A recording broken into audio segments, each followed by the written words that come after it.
Hello students, क्या हाल चाल है आप लोगों के। तो उम्मीद करता हूँ सब बढ़िया होंगे और मज़े कर रहे होंगे।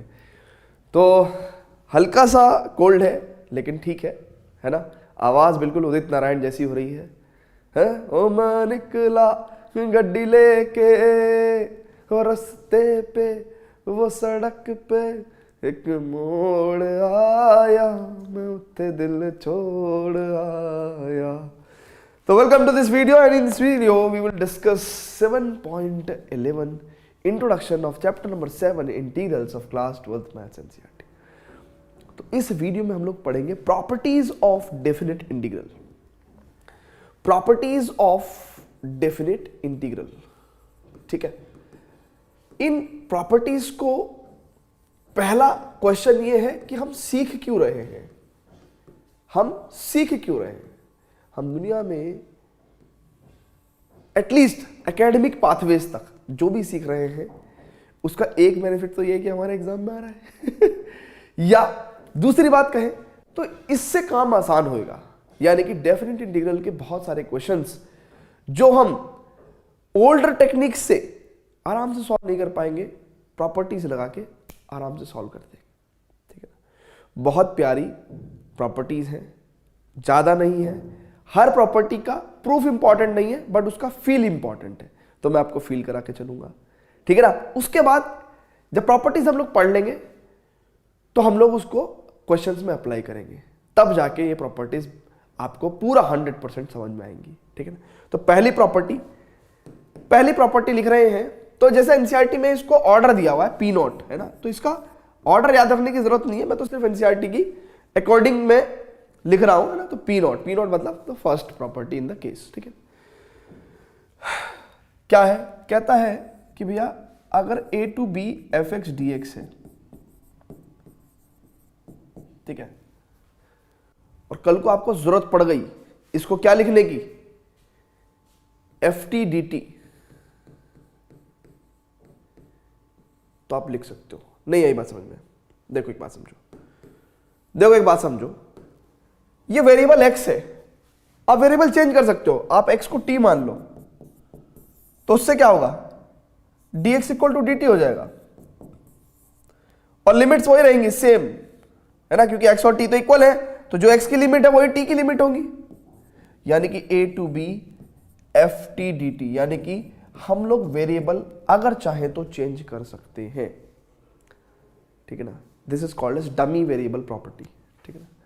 तो हम लोग वेरिएबल चेंज कर सकते हैं। तो ऐसे x इक्वल टू टी अगर हमने सब्स्टिट्यूट किया तो dx इक्वल टू dt से हम लोगों ने इसको लिख सकते हैं, ठीक है।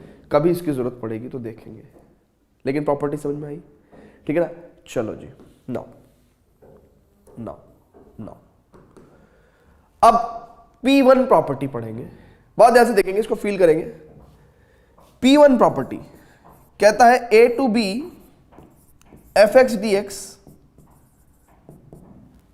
बेसिकली क्या होगा, अगर कैपिटल fx इसका इंटीग्रल है, एंटी डेरिवेटिव है, तो fb माइनस fa, और मैं अगर माइनस कॉमन ले लूं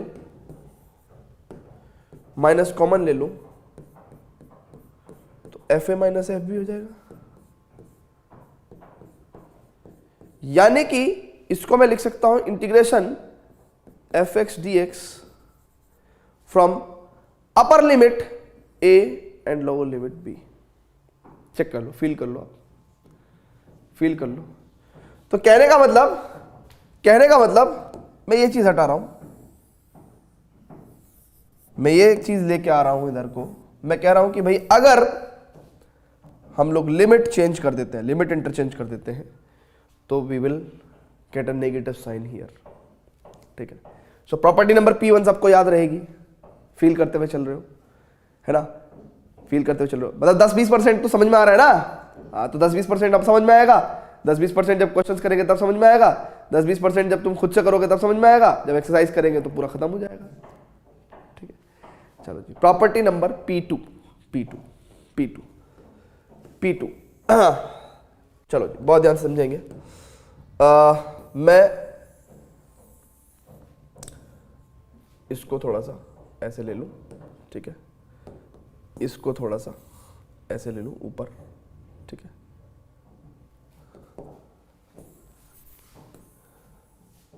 ठीक है। लाइन खींचने की जरूरत है क्या? लाइन खींचने की जरूरत है क्या? है ना, इससे थोड़ा सा आपको एक ही पेज पे सारी प्रॉपर्टीज को हम लोग बाद में दिखा सकते हैं, है ना। चलो जी, प्रॉपर्टी नंबर P2 पढ़ेंगे। ये P1 P2 कर याद करने की जरूरत नहीं है, ये तो मैं एनसीईआरटी के ऑर्डर के हिसाब से लिख पा रहा हूं ना, बार बार मैं एक ही बात कह रहा हूं इसलिए क्योंकि आपको थोड़ा सा पता रहे। पहले हम प्रॉपर्टी पढ़ रहे हैं, इनका यूज कब होगा, कैसे होगा, ये बात की बातें है ना। सो कहता है कि अगर a to b fx dx है, अब ये तो आपको पता है ना कि डेफिनेट इंटीग्रल बेसिकली हमें क्या देता है, हमने 7.9 में भी पढ़ा है कि एरिया अंडर द कर्व देता है।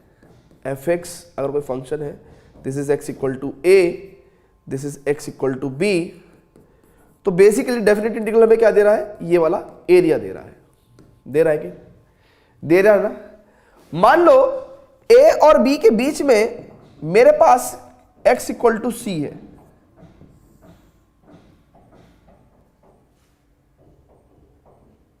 a और b के बीच में मेरे पास x इक्वल टू c है, तो क्या मैं इस एरिया को दो हिस्सों में कैलकुलेट कर सकता हूं?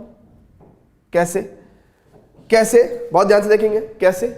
क्या मैं इस एरिया को दो हिस्सों में कैलकुलेट कर सकता हूं, a से c तक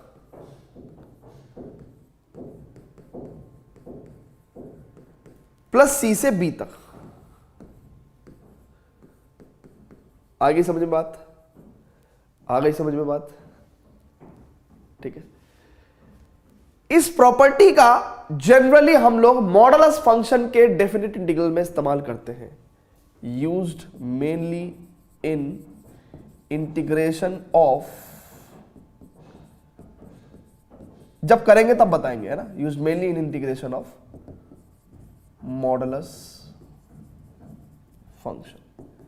अभी करेंगे यूज, फिर बताएंगे। फिलहाल आप मतलब समझे ना, फिलहाल आप मतलब समझे ना कि भाई a से b तक अगर हम लोग इंटीग्रेट करते तो एरिया अंडर द fx कहां से मिलता, from x equal to a to x equal to b। लेकिन इसको हम लोग दो हिस्सों में भी कैलकुलेट कर सकते हैं, from a to c and from c to b। Clear है? क्लियर है? जल्दी से बताइए, क्लियर है कि नहीं है? वेरी गुड, वेरी गुड, ठीक है ना। अभी मैंने आपको तीन प्रॉपर्टी यहां पे लिखवाई है, ठीक है। फटाफट से इसको नोट कर लेंगे सभी लोग। इन टोटल हम लोग 8 प्रॉपर्टीज पढ़ने वाले हैं, और जिसमें कि पहले हम लोग 5 प्रॉपर्टी पढ़ेंगे, कुछ क्वेश्चंस करेंगे, बाद में फिर बची हुई 3 प्रॉपर्टीज पढ़ेंगे, ठीक है। चलो जी स्टूडेंट्स, तो ये 3 प्रॉपर्टी क्लियर है? क्लियर है? कोई दिक्कत किसी को?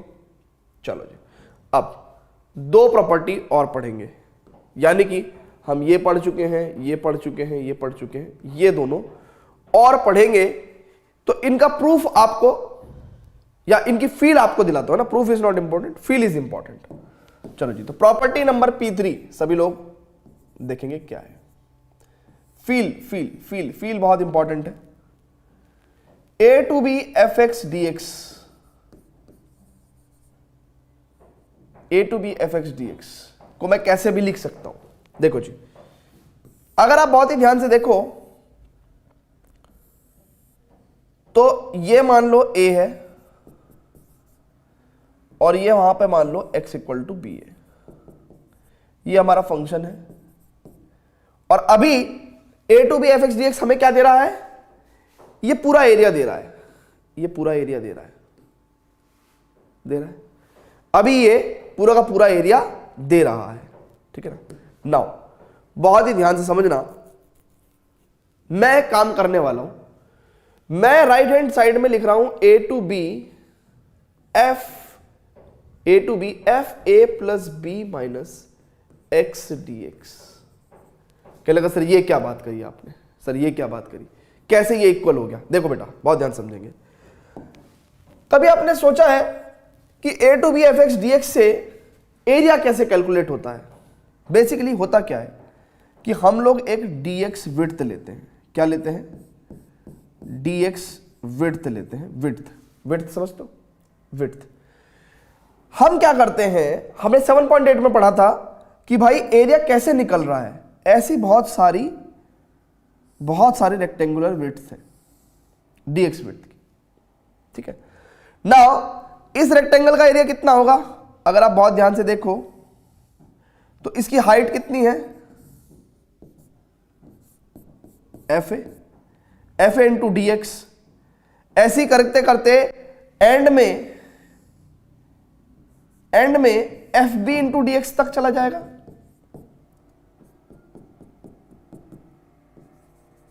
भाई F A into D X से F B into D X तक जा रहा है। F A into D X से, ध्यान से देखो ना, F A into D X से F B into D X तक जा रहा है और जोड़ रहा है, इंटीग्रेशन हो रहा है, तो ऐसे एरिया कैलकुलेट हो रहा है। तो यहां पे अगर आप देखो तो एफ ए से एफ बी की तरफ जा रहा है, एरिया कैसे कैलकुलेट हो रहा है, एफ ए से एफ बी की तरफ को जा रहा है,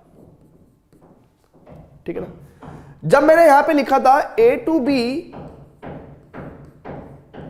भाई सारी दीवारें आज ही तोड़ेगा क्या, A plus B minus x D X, A to B F A plus B minus x D X. अब आप देखो, जब मैं इनिशियली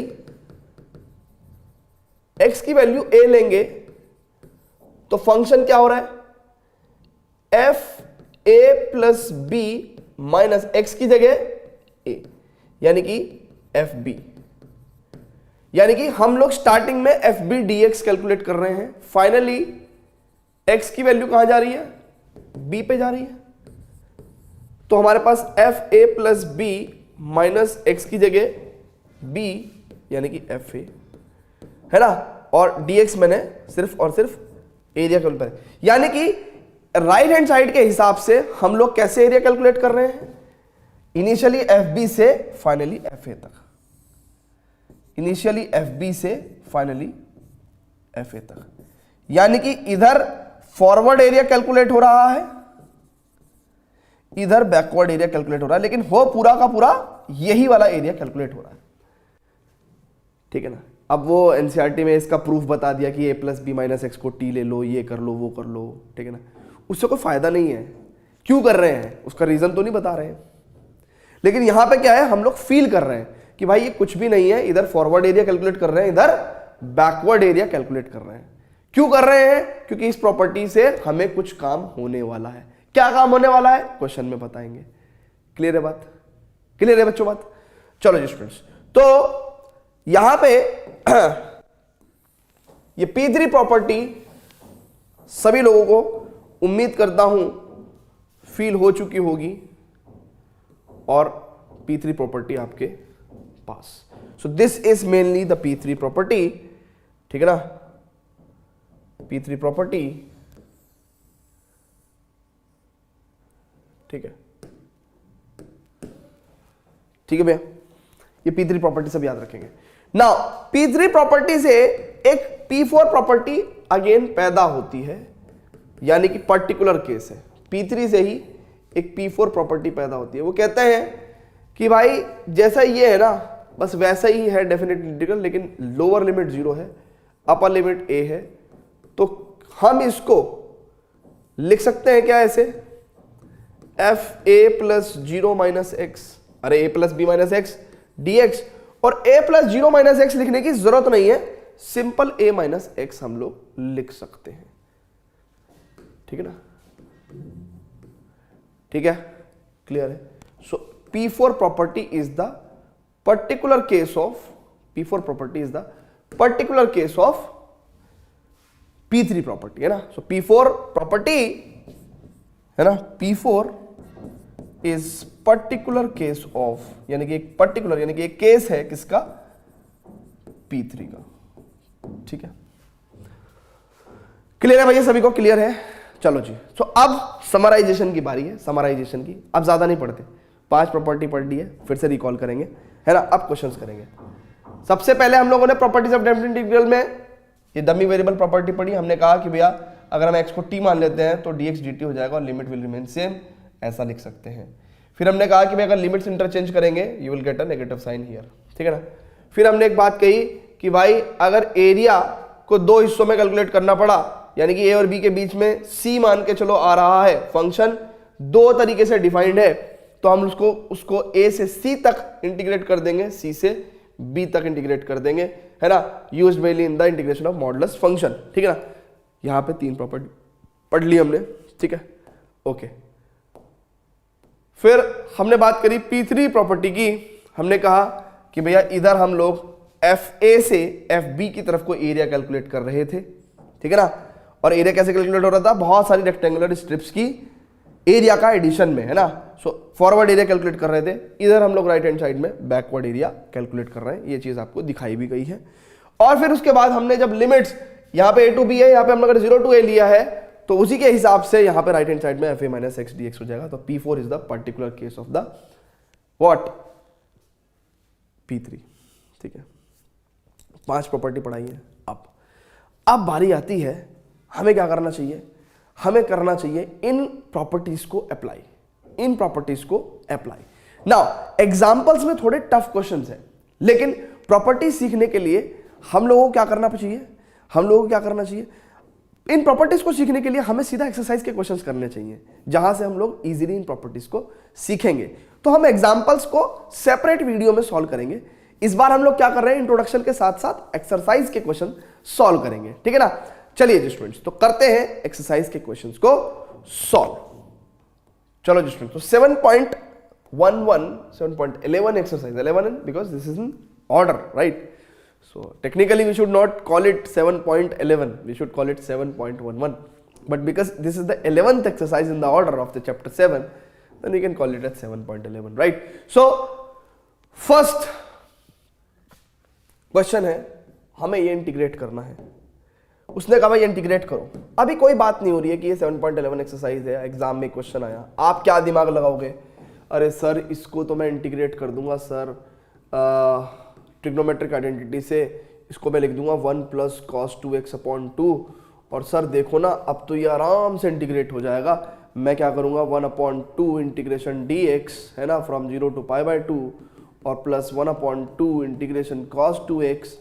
और सर अब तो मैंने ये ऐसे क्वेश्चन बहुत सारे करे हैं 7.9 7.10 में, है ना। हाँ बेटा करे हैं, लेकिन देखो फिर भी बहुत लेंथी मेथड है, ये फिर भी बहुत लेंथी मेथड है, ठीक है ना। अब आप ध्यान से देखो, जादू using properties of definite integral हम लोग इसको कितनी आसानी से कर सकते हैं। हमने कहा ये इंटीग्रेशन है आई, लेट से। अब हमने एक प्रॉपर्टी पढ़ी है P4, वो इससे मिलती जुलती थी, 0 से A टाइप प्रॉपर्टी थी, मिलती जुलती थी। 0 टू A fx dx को हम लोग क्या लिख सकते हैं, 0 to A fa minus x dx। ऐसी सर हमने एक प्रॉपर्टी पढ़ी है, ठीक है ना। तो हमने ये P4 प्रॉपर्टी अप्लाई कर दी, तो I की क्या वैल्यू हो जाएगी, 0 टू पाई बाय 2 फंक्शन में fa माइनस एक्स, है ना, यानी कि cos pi by 2 minus x, ठीक है ना। ये प्रॉपर्टी लगा दी हमने। उससे क्या फायदा हुआ, उससे ये फायदा हुआ कि हम इसको लिख सकते हैं कैसे, 0 टू पाई बाय 2 ये cos 90 minus x sine x, यानी कि साइन स्क्वायर एक्स। नाउ अगर हम लोग इसको कहें फर्स्ट इक्वेशन, इसको कहें सेकंड इक्वेशन, और हम लोग ऐड कर दें दोनों इक्वेशन को, ऐड कर दे दोनों इक्वेशन को, तो क्या होगा, बहुत ध्यान से देखो।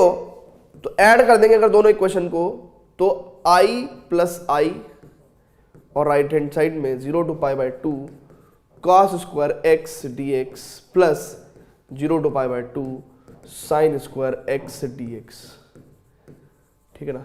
Now 2i is equals to 0 to pi by 2 cos square x plus sine square x, यानी कि इसको हम एक साथ मर्ज कर सकते हैं, ठीक है।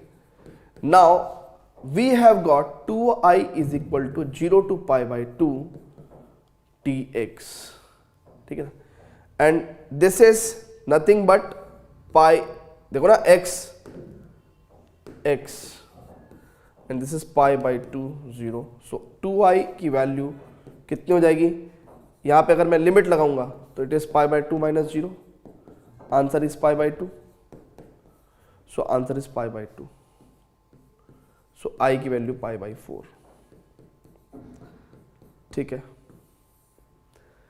कहने सर ये तो पहले वाले मेथड से लंबा हो गया। लंबा है लेकिन इजी है। देखो लंबा है लेकिन इजी है, कुछ करना ही नहीं पड़ा। और मैं मानता हूं कि चलो ये वाला क्वेश्चन पर्टिकुलरली ऐसा हो सकता था कि ट्रिग्नोमेट्रिक आइडेंटिटीज से सॉल्व करते तो ज्यादा आसान पड़ता। लेकिन अब दूसरा क्वेश्चन लेते हैं, फिर मैं तुम्हें बताऊंगा कि प्रॉपर्टीज ऑफ डेफिनेट इंटीग्रल का क्या फायदा हुआ मैं।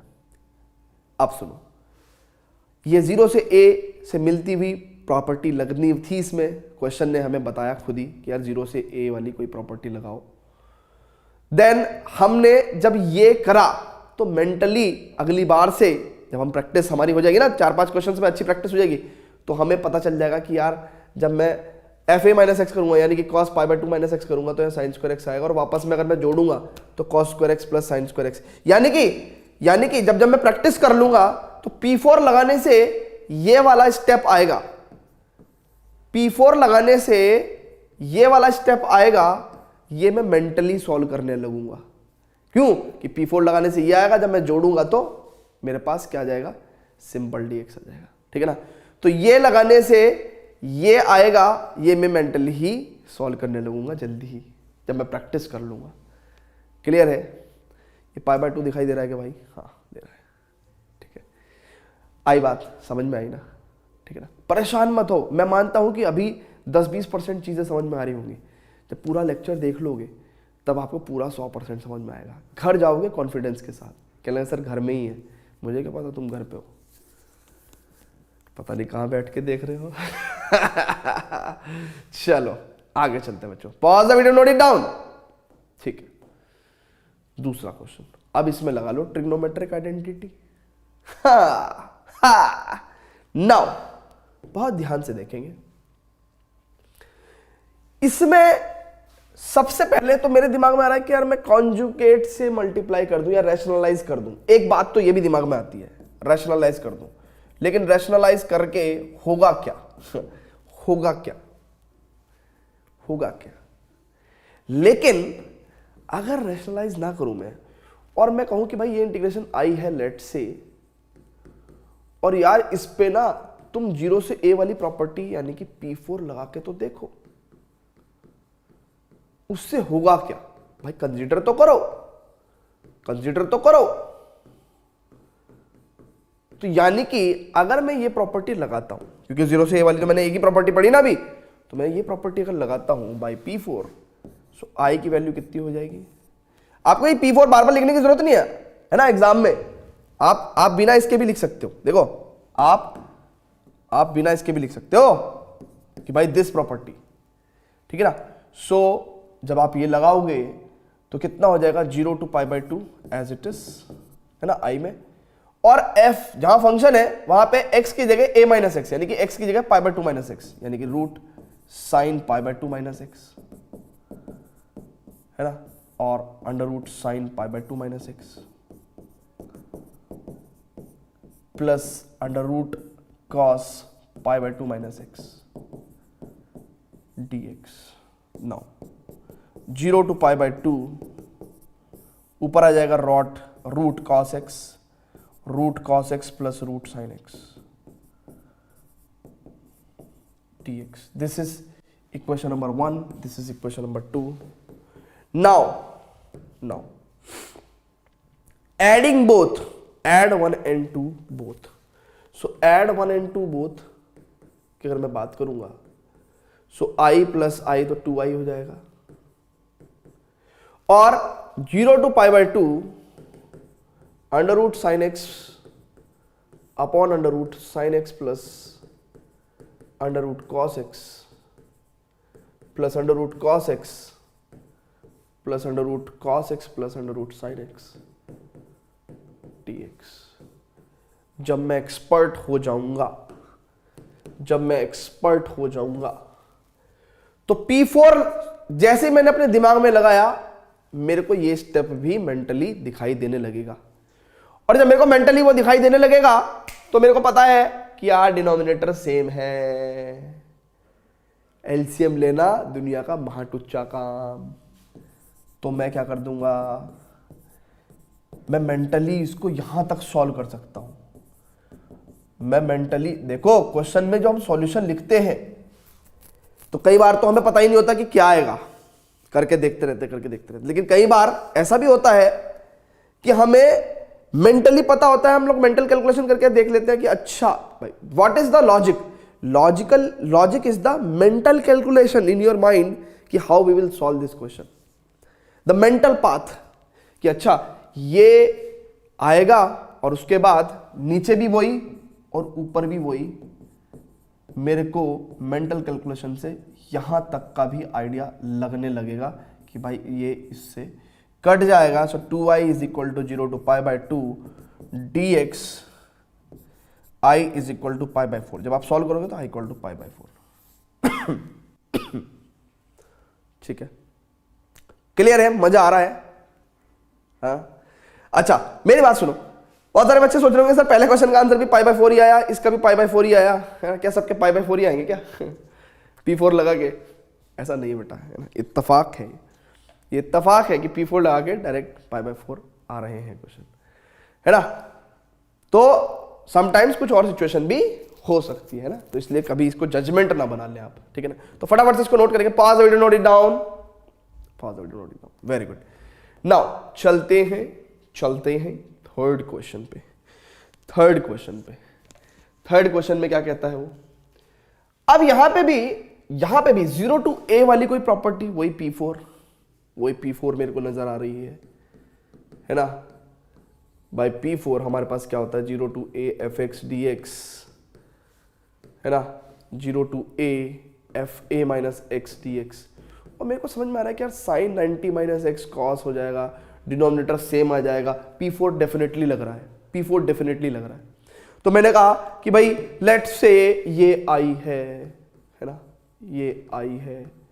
नाउ मैं क्या कर रहा हूं, मैं इसको रीडिफाइन कर रहा हूं, मतलब P4 लगा रहा हूं तो 0 to pi by 2 sine pi by 2 minus x power 3 by 2 upon sine pi by 2 minus x power 3 by 2 plus cos pi by 2 minus x power 3 by 2 dx। Sorry 0 to pi by 2 यहां पे कितना हो जाएगा, cos power 3 by 2x, यहां कितना हो जाएगा, cos power 3 by 2x, यहां पे साइन पावर 3 बाई 2x। बेटा बहुत ध्यान से देखेंगे, इसको कह देते हैं फर्स्ट इक्वेशन, इसको कहते हैं सेकंड इक्वेशन, ठीक है। नाउ एडिंग बोथ, है ना, तो ये एडिंग बोथ यहां लिख दूं क्या? चलो जी, add both. So add first and second equation, क्या हो जाएगा, ये i प्लस i 2i हो जाएगा एंड 0 टू पाई बाय 2, बहुत ध्यान से करेंगे, sign power 3 by 2x upon sine power 3 by 2x plus cos power 3 by 2x plus इसका इंटीग्रैंड यानी कि cos power 3 by 2x upon cos power 3 by 2x plus sign power 3 by 2x dx। ठीक है जी, that means अगर आप बहुत ध्यान से देखोगे तो एलसीएम अगर आप देखो तो डिनोमिनेटर सेम है। So what you will get is sine power 3 by 2x plus cos power 3 by 2x, ठीक है ना। सो इससे तो गयो, so 2i is equals to 0 to pi by 2 dx, यानी कि again answer i equal to pi by 4। इत्तेफाक है आंसर वही आ रहा है बार बार। कुछ और भी आ सकता है कभी, लेकिन हाँ अगर ऐसी सिचुएशन होगी और 0 टू पाई बाई 2, देखो एक बात सुनो ना, अगर ऐसा कुछ होना है कि भाई ये कट जाएगा और dx बचेगा और 0 टू पाई बाई, मतलब अगर ये इक्वेशन बन रही है तो हाँ आंसर पाई बाई 4 आएगा। भाई ये तो दुनिया में हमेशा ही होगा ना, हमेशा सच है कि अगर ऐसा कुछ होगा बाद में तो हमेशा आंसर पाई बाई 4 आएगा, ठीक है। लेकिन बात वो नहीं है, बात है कि हम क्या प्रॉपर्टीज को लगाना सीख रहे हैं, क्या सीख रहे हैं प्रॉपर्टीज को लगाना। वेरी गुड बेटा, वेरी गुड। नाउ आगे बढ़ते हैं, but before that students please pause the video, do not it down. चलो जी, हाँ सर इसका भी आंसर π/4 है, चेक कर लो। ऐसे अंडर एस्टिमेट नहीं करते, क्वेश्चन को सॉल्व तो कर ही लेते हैं। बाय P4 लगाना चाहते हैं ना, क्यों? क्योंकि 0 to a टाइप्स कुछ लग रहा है, यानी कि 0 to a fa minus x dx। ठीक है, नाउ लेट से ये i है, लेट से ये i है। नाउ i की वैल्यू क्या होगी? सो बाय P4 0 to π/2, इसको मैं cos पावर 5, ये कितना है π/2 माइनस x, मैं प्रॉपर्टी नंबर P4 लगाई, it is sine π/2 minus x power 5 प्लस cos π/2 minus x power 5 dx। So this is I is equals to 0 to π/2 sin power 5x upon cos power 5x plus sin power 5x, है ना। आज मैं इतने आराम से बोल रहा हूँ कि मैं अभी कुछ दिनों पहले योगा क्लास मैंने ज्वाइन करी, तो भाई वो बहुत आराम से बोलते हैं।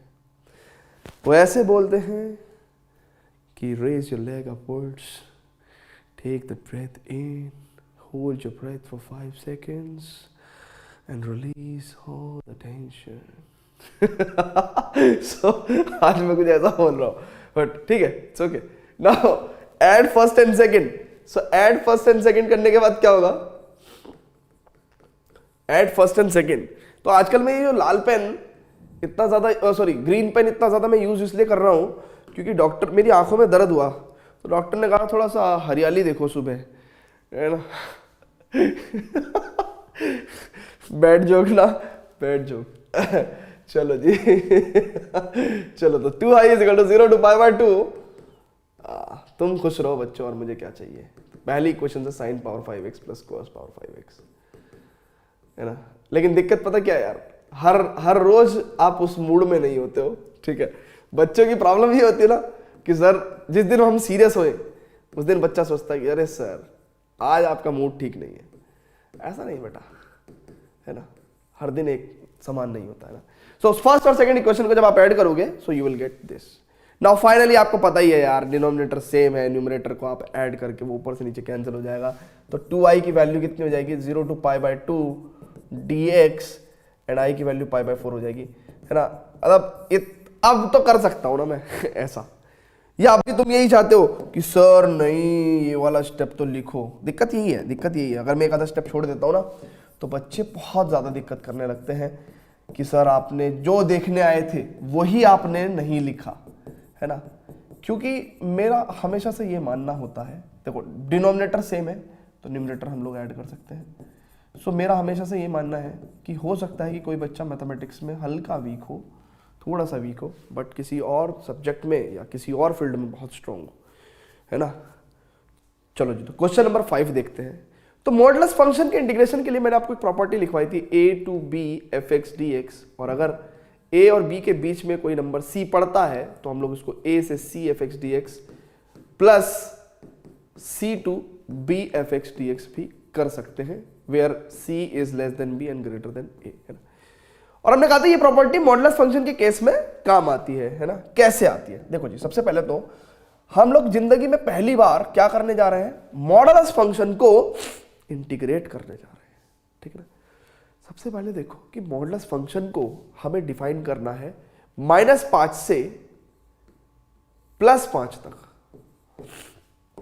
ठीक है ना, -5 से +5 तक। नाउ अब मॉडुलस के अंदर की क्वांटिटी देखो, जब ये क्वांटिटी मॉडुलस के अंदर की 0 या 0 से बड़ी रहेगी, जब मॉडुलस के अंदर की क्वांटिटी 0 या 0 से बड़ी रहेगी, उस केस में मॉडुलस की जरूरत ही नहीं है। भाई मॉडुलस की जरूरत क्यों होगी? अगर अंदर की क्वांटिटी 0 या पॉजिटिव है तो मॉडुलस क्या चार कर रहा है वहां पे, क्या कर रहा है? लेकिन जिस दिन मॉडुलस के अंदर की क्वांटिटी नेगेटिव होगी उस दिन मॉडुलस क्या करेगा? इसको पॉजिटिव बनाने के लिए एक नेगेटिव और देगा। जब ये क्वांटिटी नेगेटिव है तो मॉडुलस एक नेगेटिव और दे रहा है, इसको पॉजिटिव बनने का मौका दे रहा है। यानी कि इसका मतलब क्या हुआ कि x plus 2 when x is greater than or equal to -2 and minus x minus 2 when x is less than -2। यानी कि हमारे पास फंक्शन की इंटीग्रैंड की ये डेफिनेशन आ गई है। ठीक है जी। अब इसका मतलब क्या है कि फंक्शन -5 से -2 तक एक जैसा डिफाइन होगा। कैसे? फंक्शन क्या है यहां पे -x -2 और -2 से या -2 या -2 से बड़ी क्वांटिटीज पे फंक्शन कैसे डिफाइन है? x + 2 के तौर पे। ये बात समझ में आई कि नहीं आई? ये बात समझ में आई कि नहीं आई? अरे ये बात समझ में आई कि नहीं आई? आ गई। इसका मतलब सर हम लोग फंक्शन को दो हिस्सों में इंटीग्रेट करेंगे। क्या हम कहेंगे सर कि भाई -5 से -2 तक फंक्शन की डेफिनेशन हो गई -x -2 dx प्लस -2 से +5 तक, है ना। इस -2 को मैं हरे पेन से लिख दे रहा हूं तो तुम्हें ज्यादा अच्छे से फील आएगा। ठीक है ना। -5 से -2 तक फंक्शन की डेफिनेशन, -2 से 5 तक फंक्शन की डेफिनेशन x + 2 dx। ठीक है। अरे देखो ना, कहने की जरूरत भी नहीं पड़ी, बट ये प्रॉपर्टी लग चुकी है, ये प्रॉपर्टी लग चुकी है। चेक करो। ठीक है ना। नाउ अब हमें क्वेश्चन को सॉल्व करने के लिए जगह चाहिए, तो हम लोग इस प्रॉपर्टी को यहां से खल्लास कर देते हैं। नाउ अब बहुत ध्यान से देखेंगे, इसको मैं क्या लिख सकता हूं? इंटीग्रेशन को -x को -x² एंड -2x। ठीक है। दिस इज -5 से -2 plus x² plus 2x limit from -2 to 5। आराम से लिमिट पुट करते हैं। सबसे पहले अपर लिमिट पुट करते हैं। सो अपर लिमिट जब पुट करेंगे तो -2 का स्क्वायर 4, तो -4/2 और -2 रखेंगे तो माइनस प्लस 2 दूनी 4, है ना। -2 रखा ना हमने, ठीक है। माइनस, अब -5 रखेंगे तो -5 का स्क्वायर 25, तो माइनस का 25/2 और प्लस 5 दूनी 10, ठीक है ना। प्लस 25/2 5 दूनी 10 माइनस 4/2 माइनस का 4। नाउ सॉल्व करेंगे तो कितना हो गया भैया? ये 2 चौक 8 में से 4 गया, यानी कि ये देखो ना, माइनस का 2 हो गया ना, तो 4 में से 2 गया 2 माइनस माइनस माइनस यहां पे अगर आप देखो तो 2 धाम 20, तो माइनस का 5/2 यानी कि प्लस का 5/2 आ जाएगा। प्लस ये हो जाएगा 45/2, है ना। और 2 -4 माइनस का 2 और माइनस माइनस प्लस का 2, है ना। सो इट इज 2 दूनी 4, 5 4 9/2 और प्लस 2 दूनी 4 49/2, तो 9 दूनी 18 यानी कि 58, है ना, अपॉन 2 इज आवर आंसर। यानी कि 2 दूनी 4, 2 दूनी 18, this is 29 should be our answer. 29 should be our answer. Clear है? क्लियर है भैया, है ना। So this is how we solve a modulus type of question. Modulus type of question clear है सभी को? क्लियर है कि नहीं है? जल्दी से बता दो। Very good, very good, very good, very good, very good, very good. आगे चले क्या? आगे चले आगे चलते हैं। इस क्वेश्चन की करने की हिम्मत क्या सभी लोगों में है? क्या सभी लोगों में है? हाँ है। कैसे? सबसे पहले तो इंटीग्रैंड की प्रॉब्लम सॉल्व करते हैं ना भाई। ये फंक्शन जब अंदर की क्वांटिटी ग्रेटर देन और इक्वल टू 0 है तो मॉडुलस का कोई काम नहीं है, हम लोग इसको विदाउट मॉडुलस लिख सकते हैं। लेकिन जब अंदर की क्वांटिटी नेगेटिव है तो मॉडुलस क्या करता है? एक नेगेटिव और दे देता है टू मेक इट पॉजिटिव। ठीक है। इट इंप्लाइज कि भाई फंक्शन की डेफिनेशन क्या हो गई, x minus 5 for x greater than और equal to 5 and minus x plus 5 for x less than 5। Now अब हमें फंक्शन को डिफाइन कैसे करना है भाई, 2 से 8 तक, 2 से 8 तक। लेकिन फंक्शन की डेफिनेशन तो ब्रेक हो गई 5 पे, तो 2 से 5 के बीच में यानी कि 5 से छोटी जगह फंक्शन क्या होगा, माइनस एक्स प्लस 5, और 5 से बड़ी जगह फंक्शन क्या है, x माइनस 5। ठीक है, नाउ इंटीग्रेट करते हैं अपने, लेट्स से इंटीग्रेशन i था, तो क्या करेंगे, इंटीग्रेट करेंगे कि भैया i इंटीग्रेशन क्या हो जाएगा, 2 से 5 तक हम लोग माइनस एक्स प्लस 5 को इंटीग्रेट करेंगे, और 5 से 8 तक हम लोग x माइनस 5 को इंटीग्रेट करेंगे। ठीक है, चलो जी, तो फटाफट से देख लेते हैं क्या आंसर होगा। इट इज लाइक माइनस का x square upon 2 plus 5x from lower limit 2 to 5 plus x square upon 2 minus 5x and 5 to 8 is the limit. Now answer निकालेंगे। इट इज 5 बजे 25 बटे 2 प्लस 5 बजे 25 माइनस 2 दूनी 4 बटे 2 यानी कि माइनस का 2 ना, प्लस 2 पंजे 10 प्लस 8 64 बटे 2, 64 बटे 2 कितना होगा भैया, 2 3 अच्छे 2 दूनी 4 32 माइनस 8 45 ओके माइनस 5 बजे 25 बटे 2 माइनस का 25। ठीक है, नो अब देखो इसको सोल्व करेंगे तो 25 दूनी 50 में से 25 गया 25 बटे 2, ठीक है, माइनस 8 सब्ट्रैक्ट हो जाएगा प्लस माइनस का 8 और 25 दूनी 50 में से 25 गया माइनस का 25 बटे 2 यानी कि प्लस का 25 बटे 2, यानी कि देखो दोनों सेम ही वैल्यू हो गई, 25 बटे 2 माइनस 8, 25 बटे 2 माइनस 8, यानी कि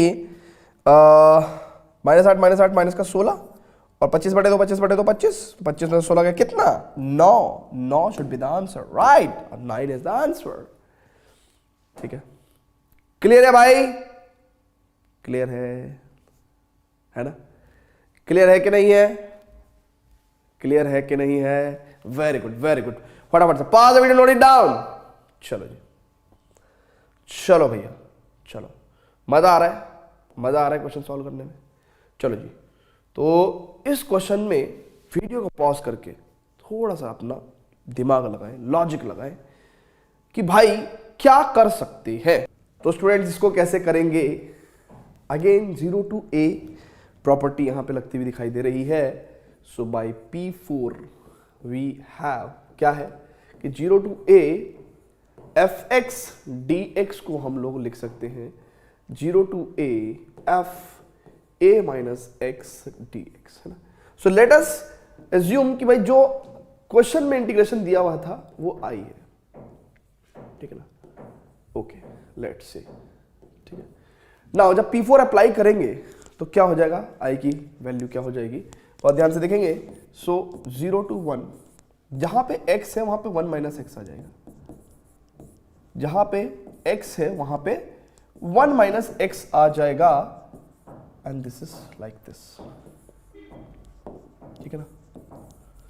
now it is 0 to 1 minus x, यहां पे कितना हो गया 1 माइनस 1 प्लस एक्स, ठीक है ना, पावर n dx, सो 1 से 1 गया, and this is i is equal to 0 to 1 minus x x power n dx।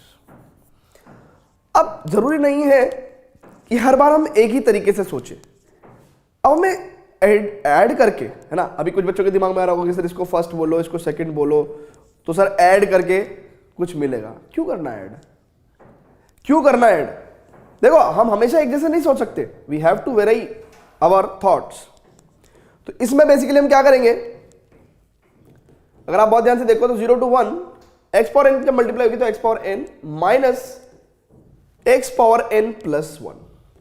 Now ये दोनों ही टर्म्स इजिली इंटीग्रेबल टर्म्स हैं, यानी कि इसको मैं लिख सकता हूं x power n plus 1 upon n plus 1 limit from 0 to 1 minus x power n plus 1 upon n plus 1 limit from 0 to 1। Now what we can do, it is simple, 1 power, देखो हमें n की value नहीं रखनी है, हमें x की value रखनी है ना। सो 1 power anything is 1 upon n plus 1 minus 0 upon anything is 0, right, minus 1 power anything like 1 and n plus 2. So the final answer what we have got here is n plus 1, n plus 2, this is n plus 2 minus n minus 1. So यहाँ से गया और this answer we have got is 1 upon n plus 1 into n plus 2. It's a very good question. ठीक है, clear है भाई सभी को, समझ में आई बात? Very good, very good. Now आगे बढ़ते हैं, but before that students please pause the video, note it down, please pause the video, note it down, है ना। इसका आंसर आप लोग चेक कर सकते हैं, ठीक है, ठीक है ना। चलते बेटा, है ना, आगे फर्दर प्रोसीड कर दे क्वेश्चन नंबर 8 पे। क्या है भैया ये, क्या है? Now see 0 to π/4 log 1 plus 10x dx की सर प्रॉपर्टी तो हम लोगों ने जो पढ़ी है 0 to a वाली, है ना। अभी मेंटल कैलकुलेशन से तो कुछ पता नहीं चल रहा, बट प्रॉपर्टी एक लगती हुई दिखाई दे रही है कि 0 to a fx dx को हम लोग लिख सकते हैं, it is 0 to a fa minus x dx, ठीक है ना। इसका मतलब क्या है कि भाई अगर ये इंटीग्रेशन हमारा लेट से आई था तो i में क्या बदलाव आएंगे p4 लगाने के बाद। सो बाय p4 क्या बदलाव आएंगे, it is i is equal to 0 to π/4 and log 1 plus, जहां पे x है वहां पे π/4 माइनस x आ जाएगा, ठीक है भैया,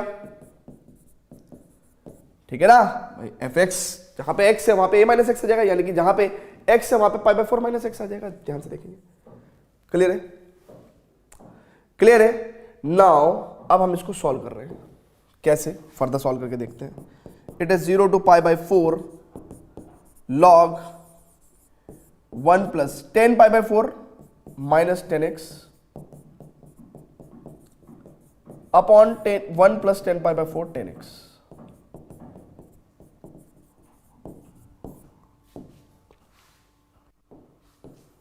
यानी कि अब इस इंटीग्रेशन की हालत क्या होगी, it is i is equal to 0 to π/4, जहां जहां पे 10 π/4 है वहां पे मैं 1 लिख दूं क्या, सॉरी। तो इसका मतलब लॉग एलसीएम अगर लेंगे तो देखो ये तो लिखने की भी जरूरत नहीं है ना, 1 की मल्टीप्लीकेशन। सो 1 plus 10x plus 1 minus 10x dx, 10x से 10x गया और नीचे आपका 1 प्लस 10x तो रहेगा, है ना। इसको कहां पे भूल गए हम लोग, ये तो रहेगा ना, ध्यान से देखो ना, ये 1 प्लस 10x तो रहेगा ना, ठीक है, ओके। नाउ अगर आप बहुत ही ध्यान से देखो तो i की वैल्यू आपके पास कितनी आई, 0 to π/4 log 2 upon 1 plus 10x dx। Now बहुत ध्यान से देखेंगे, log m अपॉन n कितना होता है बच्चों, it is log m minus log n। तो इसका मतलब क्या होगा कि इसको मैं क्या लिख सकता हूं, इसको मैं क्या लिख सकता हूं, i is equal to 0 to π/2 log 2 minus log 1 plus 10x dx, ठीक है। यहां तक मैंने कर दिया इसको सॉल्व। नाउ अब बेटा बहुत ध्यान से देखेंगे, अच्छा ये 0 to π/4 है ना, 0 to π/2 नहीं है, 0 to π/4। वो हमारे दिमाग में जो रिपीटेटिवली कई सारे क्वेश्चंस करे ना 0 to π/2 वाले, तो वो दिमाग में वही वाली बात है ना, लेकिन 0 to π/4 है हमारे पास। नाउ इसको मैं अगर सेकंड इक्वेशन बोल दूं और इसको मैं अगर फर्स्ट इक्वेशन बोल दूं, तो अब देखो ये माइनस का log 1 प्लस 10x और प्लस का log 1 प्लस 10x कट जाएगा, है ना। सो एडिंग 1 and 2 हमें क्या मिलेगा, I plus I 2i is equals to 0 to pi by 4 log 2 minus log 1 plus 10x plus log 1 plus 10x dx। यहां पे ध्यान से देखेंगे ये इससे खत्म हो गया है, यानी कि 2i is equal to 0 to pi by 4 log 2 dx है ना, log 2 dx। Now log 2 is what, it's a constant, तो यहां पे क्योंकि जगह नहीं बची है तो हम थोड़ा सा पूरे क्वेश्चन को क्या करेंगे, स्क्वीज करेंगे ना, पूरे सॉल्यूशन को हम लोग थोड़ा सा स्क्वीज करेंगे, यानी कि ठीक है, स्क्वीज कर दिया, ठीक है ना, थोड़ा सा और स्क्वीज कर देंगे, वेरी गुड। नाउ इसका मतलब क्या हुआ कि 2i is equal to log 2 0 to pi by 4 dx,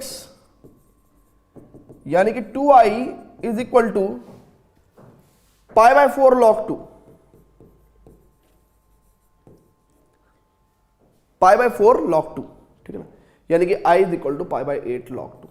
अब अगर आप देखो तो P4 से ऐसा भी नहीं है कि हमेशा आंसर वही पहले की तरह पाई बाय 4 ही आ रहा हो, अलग आंसर है ना, तो ऐसा मतलब कोई ऐसा नोशन नहीं है ना, ठीक है। सो पाई बाय 8 log 2, क्लियर बेटा क्वेश्चन, बढ़िया क्वेश्चन है, थोड़ा सा डिफरेंट क्वेश्चन था बट काम वही हो रहा था, है ना। चलो जी, तो उम्मीद करता हूं आपको सभी को समझ में आया होगा, ठीक है। Pause the video, note it down and answer you can check it here, pi by 8 log 2, ठीक है, क्लियर है बच्चों। नाउ आगे बढ़ते हैं और बात करते हैं 9th क्वेश्चन पे। आराम से पढ़ो, आराम से पढ़ो, आराम से पढ़ो। सर 0 टू a वाली प्रॉपर्टी लगती हुई दिखाई दे रही है सर, यानी कि 0 से a fx dx, 0 to a f a minus x dx। now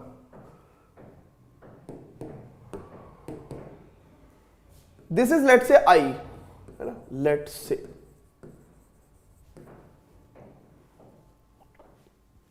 ठीक है।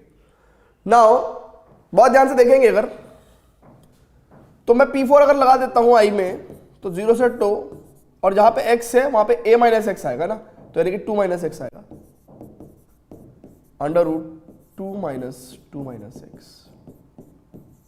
सो यानी कि I आपके पास क्या हो जाएगा, 0 to 2 minus x, it is 2 minus 2 plus x, यानी कि x बचा सिर्फ, है ना, सिर्फ रूट x बचा ना, ज्यादा टेंशन लेने की जरूरत नहीं है। अब ये आप आराम से इंटीग्रेट कर सकते हो, क्यों, क्योंकि ये हो जाएगा 2 रूट एक्स और ये जाएगा x रूट x dx का इंटीग्रेशन।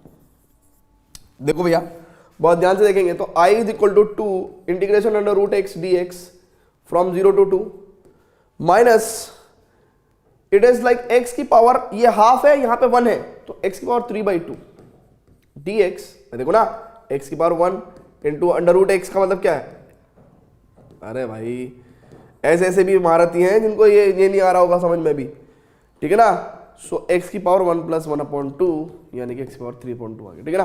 सो x की पावर 3/2 dx 0 to 2, ठीक है। नाउ अब क्या है, it is I is equal to 2, यहां पे x की पावर 1/2 प्लस 1 करेंगे अपॉन 1/2 प्लस 1 करेंगे, ठीक है ना भाई। रूट एक्स को क्या लिख सकते हैं हम, रूट एक्स को लिख सकते हैं ना x की पावर 1/2, ठीक है ना, ठीक है। तो 0 से 2 लिमिट माइनस x की power 3/2 plus 1 upon 3/2 plus 1 and 0 से 2। तो आंसर लिखेंगे हम लोग यहाँ पे, इट इज कितना हो जाएगा, 2 कम 2 3/2, यानी कि 4/3। अरे इसको मैं बाहर ले आया 3/2 को, तो 4/3 हो जाएगा ना, नहीं आई बात समझ में। 2 इसको देख लेते हैं, x की पावर 3/2 और यहाँ पे 3/2, जब ये 3/2 भाई बाहर आएगा तो ये 2 पर चला जाएगा, तो इसका मतलब क्या हो गया, 4/3, है ना, 4/3, ठीक है। तो 4/3 x की पावर 3/2 0 to 2 माइनस 2 एकम 2 और 3 तो 5/2, यानी कि ऊपर आके बाहर आके 2/5, x की power 5/2, 20. Now what we can write here, 4/3, it is 2 की पावर 3/2 माइनस 2/5, इट इज 2 की पावर 5/2. ठीक है ना, ठीक है जी. बाकी 0 की पावर तो कुछ भी होगा तो 0 ही होगा ना. इसका मतलब कितना हो गया ये, अगर आप बहुत ही ध्यान से देखो तो 2 की पावर 3/2. ओके, अगर आप बहुत ही ध्यान से देखो तो 4/3, इसको मैं लिख सकता हूं 2√2, और इसको भी मैं क्या लिख सकता हूं 2 की पावर 2 और प्लस हाफ पावर, यानी कि 4√2. अरे इतनी मैथमेटिकल ऑपरेशंस तो आते ही हैं कि नहीं आते हैं, ये तो क्लास 9th में सिखाते हैं ना भाई. ठीक है. ठीक है. सो 8√2/3, 8√2/3 माइनस 8√2/5. सो 8√2 आप कॉमन ले लो, 1/3 माइनस 1/5, यानी कि इसको थोड़ा सा पूरा का पूरा क्वेश्चन को, सॉल्यूशन को क्या करना पड़ेगा, स्क्वीज करना पड़ेगा. कर लेते हैं स्क्वीज. ये है क्या, अरे भाई नहीं हो रहा, फिर से करना पड़ेगा. ओए हमारे तो यहाँ मोहल्ले में, हमारी कॉलोनी में कंस्ट्रक्शन का काम चल रहा. मैंने कहा भाई बच्चे यार पढ़ रहे हैं, पढ़ने दो इन्हें. ये कह रहे कि भाई हम अपना घर ना बनाए क्या. मैंने कहा चलो बना लो, जाओ बना लो, कोई दिक्कत नहीं है. हमारे बच्चे तो हल्के से शोर में भी पढ़ लेंगे. 3 पंजे 15, 5 माइनस 5 × 15, लेकिन हमने बहुत हाई क्वालिटी का माइक रख रखे हैं. सो मुझे नहीं लगता कि आप लोगों को कोई दिक्कत आ रही होगी. 16√2/15 चेक करो, चेक करो. मैं कह रहा हूं इनको समझो, 9th क्लास में पढ़ाते हैं ये सब. ठीक है ना, ठीक है. क्लियर है, क्वेश्चन क्लियर है क्या, है ना बच्चों. मतलब मेरे को पता, मैं क्योंकि मतलब मेरे को काफी बच्चे ना जनरली क्लास वगैरह में ये सब पूछते हैं ना. मैंने कहा भाई ये तो 9th क्लास में पढ़ाया था यार, ये तो मतलब एक 12वीं क्लास के बच्चों को जब पढ़ा रहे हैं तो ये तो एज्यूम करके चलेंगे ना कि वो 9वीं भी पास करके आया होगा, 10वीं भी पास करके आया होगा, 11वीं भी पास करके आया होगा, तब आया होगा 12वीं में. तो ये सब चीजें इसलिए मैं थोड़ा सा क्विकली कर देता हूँ. ठीक है ना. ओके, आगे चलते हैं. तो आज इस वीडियो में हम लोग लास्ट अपना यही करेंगे इसको, है ना, 10th क्वेश्चन को. अगली वीडियो में, इस 7.11 की अगली वीडियो में, अगले पार्ट में, पार्ट 2 में, एक तो हम बची हुई 3 प्रॉपर्टीज पढ़ेंगे, एंड देन बचे हुए 7.11 के क्वेश्चंस करेंगे क्योंकि वो उन प्रॉपर्टी पे बेस्ड है, एंड एग्जाम्पल भी करेंगे. ठीक है, चलो जी स्टूडेंट्स. तो सॉरी क्वेश्चन करते भैया. लेट्स से ये आई है ना. देखो, अच्छा इंटीग्रेशन के क्वेश्चन ना देखो सॉल्व कैसे होते हैं, थोड़ा सा आप अपना उनके साथ टाइम स्पेंड किया करो, है ना. ऐसा नहीं होता कि सर ने बता दिया तो ऐसे ही होगा. थोड़ा देखो ना, सोचो ना भाई. अगर कुछ थोड़ी देर बैठोगे तो आप लोग 2-4 लाइन तो लिखोगे ना. वही 2-4 लाइनें लिखने को कह रहा हूं मैं आपको. जैसे मेरा उद्देश्य क्या है कि यार मैं इस क्वेश्चन को इजीली इंटीग्रेबल फॉर्म में ले आऊं. ठीक है, लेकिन कैसे, अभी वो चीज मेरे को समझ में नहीं आ रही है. तो फिलहाल मैं क्या कर रहा हूं, फिलहाल मैंने एक चीज देखी कि देखो यार 0 to π/2 है, ये 2 log sin x है. अच्छा, यहां पे log sin 2x है, तो मैं अगर इसको खोल लूं तो क्या होगा, तो क्या होगा.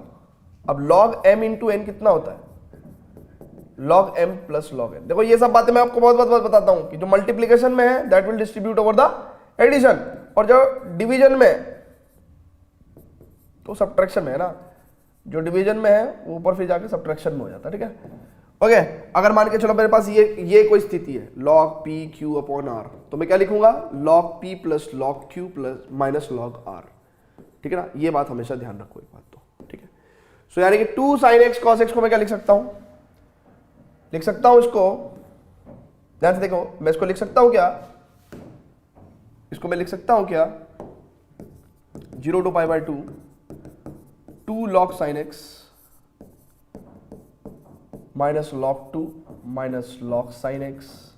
अरे माइनस साइन है ना, इसलिए सारे ये माइनस माइनस होते चले जा रहे हैं ना। अगर आप ऐसे देखना चाहते हो तो ऐसे भी देख लो, फिर उससे बहुत सारे स्टेप्स बढ़ जाते हैं ना यार, इसलिए मेरी भी मजबूरी समझो ना, ठीक है, इसलिए मेरी भी मजबूरी समझो ना, ठीक है। चलो जी, मैं प्रॉपर्टी हटा रहा हूं, सॉरी नाउ। अब यहां पे देखो, i is equal to 0 to pi by 2 2 log sin x minus log 2 minus log sin x minus log cos x। Now check करो, log sin x 2 log sin x, तो हमारे पास कितना आ गया, it is i 0 to pi by 2, it is 2 log sin x में से 1 log sin x गया, तो यानी कि log sin x बचा minus log 2 minus log cos x। ये तो कोई भी बच्चा करेगा जो बैठेगा इस क्वेश्चन को लेके कि चलो यार सिंप्लीफाई तो कर ही लेते हैं। अब अगर मैं कुछ करूंगा तो क्या करूंगा, P4 लगाऊंगा। चेक करो, मैं लगाऊंगा इस पे P4, मैं लगाऊंगा इस पे P4, क्योंकि मेरी मेंटल कैलकुलेशन क्या कहती है, मेरी मेंटल कैलकुलेशन क्या कहती है, चेक करो, मेरी मेंटल कैलकुलेशन क्या कहती है कि जब मैं इस पे P4 लगाऊंगा ना, जब मैं इस पे P4 लगाऊंगा तो ये sin x की जगह cos x हो जाएगा और ये cos x की जगह sin x हो जाएगा, और जब एडिशन करूंगा तो ये दोनों टर्म्स कट जाएंगी।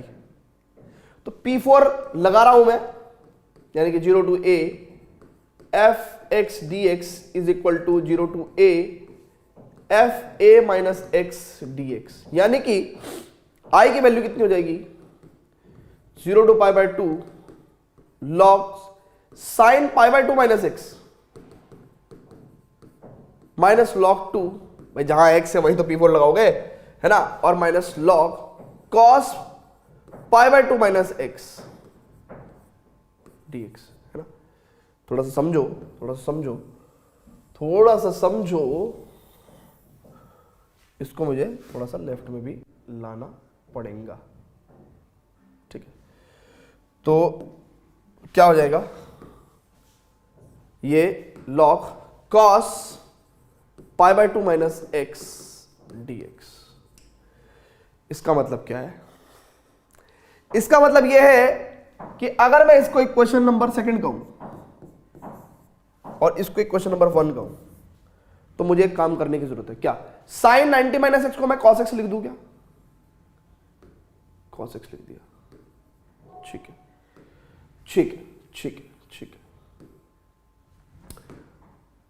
अच्छा, अब बहुत ध्यान से देखेंगे, cos 90 माइनस एक्स को मैं sin x लिख दूं क्या, sin x लिख दिया, ठीक है। dx second equation, now first equation second equation दोनों को ऐड कर रहा हूं, ऐड फर्स्ट एंड सेकंड। आराम से समझा रहा हूं, 10वीं क्लास का बच्चा भी समझ लेगा इंटीग्रेशन। तो फर्स्ट और सेकंड इक्वेशन को जब हम ऐड करेंगे तो i और i 2i, it is 0 to pi by 2। अब देखो टर्म्स लिख रहा हूं, पहले इसके लिख दूं क्या, log sin x minus log 2 minus log cos x plus log cos x minus log 2 minus log sin x dx। इससे a गए हो, इससे a गए हो, और आंसर में हमारे पास क्या आ गए हो, is minus 2 log 2 0 to pi by 2 dx, 2 से 2 गया, यानी कि i की वैल्यू कितनी हो जाएगी, यहां पे देखो ना, अरे इसको सॉल्व करके जानी पाई बाय 2 आएगा, so minus pi by 2 log 2। Clear है क्या, क्लियर है क्या, ठीक, समझ में आई साहब की बात। So minus pi by 2 log 2 will be the answer. So minus pi by 2 log 2 हमारा आंसर था। इन्होंने अकलमंदी क्या दिखाई, आंसर ये दिया, तो कोई दिक्कत नहीं है, हमने एक प्रॉपर्टी पढ़ी थी, log m power n is equal to n log m, तो क्या दिक्कत है, इसी प्रॉपर्टी के हिसाब से ये माइनस कहां जाएगा, पाई बाय 2 log 2 की पावर माइनस 1, यानी कि पाई बाय 2 log 2 की पावर माइनस 1 का मतलब क्या है, 1/2। This is the answer. क्या दिक्कत है, कोई दिक्कत है क्या बब्बू? नहीं है ना, चलो जी. So this is it for the 7.11 part 1. Now in the next part we will be discussing the rest of the properties, rest of the questions. Till then, friends, goodbye, love you all.